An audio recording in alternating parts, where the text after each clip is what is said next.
Magandang araw mga boss. Ang problema ni customer, lumulubog itong brake pedal niya. Kaya ang ginagawa niya, binobomba niya para magkaroon siya ng preno. Okay. Sige niya. Ay, lubog yung brake pedal? Lumulusot? Pero bago na yung mga brakes sa likod. Opo, bago. Bago na? At mo konti siya. Tapos mo konti. Sa harap, okay naman. Makapal naman yung preno. Ganda na yung alam ko. Napagawa na kasi ito mga boss. Diin na diin, ano? Opo. Narinig yung mga boss, lumulusot pala yung preno nito. Ibig sabihin ng mga boss, pag tinapakan mo ng unang tapak, wala talaga siyang preno. Kaya pala ayon kay customer, dibomba na itong brake pedal niya para tumigil itong sasakyan. Ang unang gagawin ko dito mga boss, i-check ko muna itong vacuum niya dito sa hydrovac. Kasi sa nakita ko mga boss, bukod sa sobrang lambot ng brake pedal nito, bigla din siya lumulubog. Parang dalawa yung problema eh. Sa experience ko kasi mga boss, bibihira magsabay na masira itong hydrovac, pati itong brake master niya, yung repair kit or yung assembly. Bibihira magsabay na masira yan. Kaya i-check ko muna itong hydrovac, hugutin ko itong vacuum hose niya, tapos pa-start ko yan. Sige, start mo! Para malaman ko kung normal yung hydrovac niya. Makikita mo naman yun sa brake pedal. Dapat kasi pag inapakan yung brake pedal nito, hindi siya sobrang lambot at hindi rin siya sobrang tigas. Dapat normal lang. Okay, start!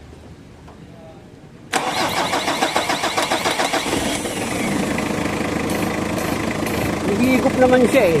Tapakan mo yung preno, matigas? Matagas? Ano medyo? Sabi mo kung matigas. Okay, matigas. Oh, yan, malambot. Malambot na.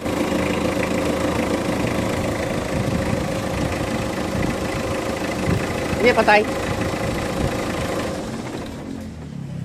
Dito muna ako pupunta sa ano? Sa brake master. Yun nga mga boss, nang ma-check up ko itong brake pedal niya, sobra sa lambot, hindi talaga siya normal. Kaya lang ang problema, lumulusot yung preno. Pwede kasing dito rin sa brake master assembly niya or dito sa repair kit, may problema yan. Kaya itong brake pedal niya lumulusot. Kaya ang ginawa ko dyan mga boss, kinausap ko si customer ng masinsinan na pwedeng dalawa nga yung problema nung sasakyan niya sa hydrovac at sa brake master assembly.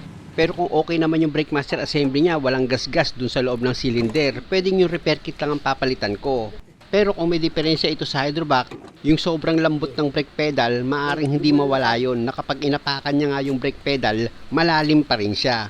Pero kung maaayos ko yung brake master nito o mapalitan ko ito ng repair kit, pwedeng hindi na magiging dibomba itong brake pedal niya. Pwedeng isang apak lang yan, titigil na itong sasakyan. Kaya yung first step na gagawin ko dito mga boss, tatanggalin ko itong brake master assembly niya. Diyan muna ako magpo-focus para makita ko yung repair kit nito sa loob. Na sana nga lang, itong repair kit lang ang may problema, wag dito sa cylinder. Kasi pag sa cylinder, medyo mahal yan mga boss eh. Pag repair kit, makakamura lang si customer. Kaya naman gusto ko siyang makamura mga boss dahil nga sa itong hydrovac niya, nanganganib din yan para palitan. Eh kung sasabay pa itong brake master assembly tapos yung hydrovac, aba malaking gastusin yan. Na sana nga lang gusto ko mangyari, yung repair kit na lang nito ang mapalitan ko. At walang problema ito dito sa loob ng cylinder niya, wala siyang gas-gas. Para hindi naman masyadong magastusan si customer ng malaki. Alam niyo mga boss, ang pinakamahirap kasi sa lahat yung magto-troubleshoot ka ng sira. Kasi kung madali lang, hindi na ito dadalhin sa akin. Kita nyo naman, napalitan na yung brake shoe nito. Bago rin yung brake shoe, ibig kong sabihin. Tapos yung brake pad, okay na rin siya. Pero kita nyo, lumulubog pa rin yung brake pedal. Chinek ko nga yung pusra dito sa brake pedal niya. In-adjust na rin eh. Pero hindi pa rin nakuha yung preno na tama. Yun nga ay dahil sa lumalabas sa diagnose ko mga boss, dalawa yung problema dito.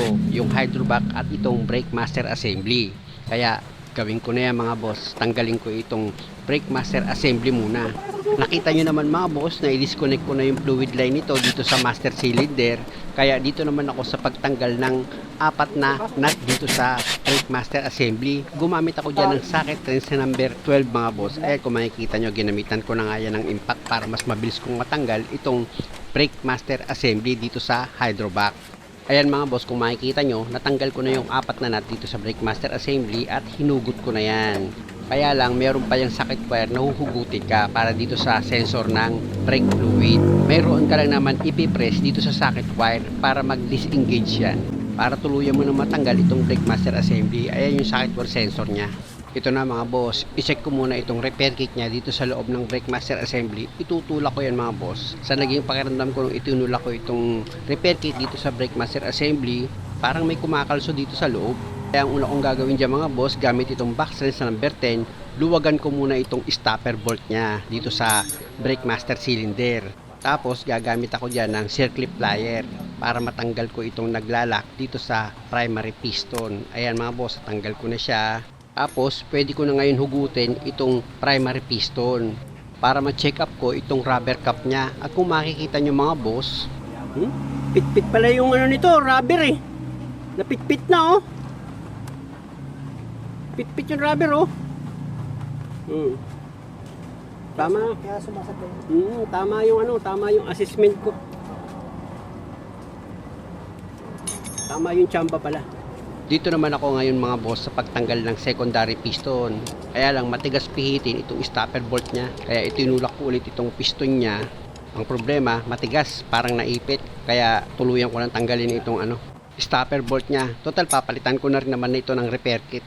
Tapos ituktok ko itong cylinder para lumabas na yung secondary piston niyan. Ayan na mga boss, itong secondary piston niya. Sa napansin ko naman mga boss, malambot na itong rubber cap niya. At dito naman sa primary piston, napingas na yan mga boss. Tapos tupi na itong rubber cap niya. Kaya palitin na yan. Yun na nga yung dahilan na nararamdaman ni customer pag inaapakan niya yung brake pedal niya, lumulusot na. Dahil nga sa itong repair kit ng master cylinder, singaw na yan mga boss. At syempre naman mga boss, bago ko ilagay yung bagong repair kit dito sa Brake Master Assembly, lilinisan ko muna itong housing niya or itong Brake Master cylinder. Akala mo langis na yung fluid sa lapot eh. Tagal na po hindi na... Alam nyo mga boss, tip ko sa inyo, lalo na't may ABS yung sasakyan nyo, every 2 years palitan nyo ng brake fluid. Itong Brake Master Fluid Reservoir nyo. Kaya minsan mga boss, may na-encounter ako, yung ABS niya, nagkaroon ng bara eh. Dahil nga yung dumi dito sa reservoir, pumunta dun sa ABS, dun siya nagbara.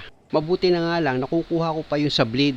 Paano kung hindi, mapapagastos kayo. Gaya nito mga boss, magaspang itong loob ng cylinder, kaya papasadahan ko yan ng pinong liha. Pwede kasing pag inilagay ko yung bagong repair kit dito sa cylinder, masira. Kailangan mapasadahan niya. Kaya importante mga boss, dapat itong loob ng cylinder na dadaanan ng repair kit, malinis yan. Actually mga boss, napasarap na yung kwentuhan namin ni customer hanggang sa nirequest na niya na siya na yung maglinis itong Brake Master Assembly.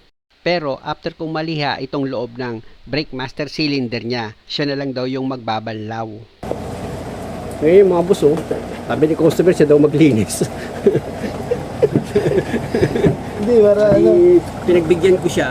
Nagga-grab kasi si customer at gusto niya maka-experience kung paano maglinis ng Brake Master Assembly na may nakaharap na mekaniko para malaman niya kung tama ba yung paggawa niya. Para sa bandang huli, kung siya na yung gagawa ng sasakyan niya, hindi na daw siya kakabahan.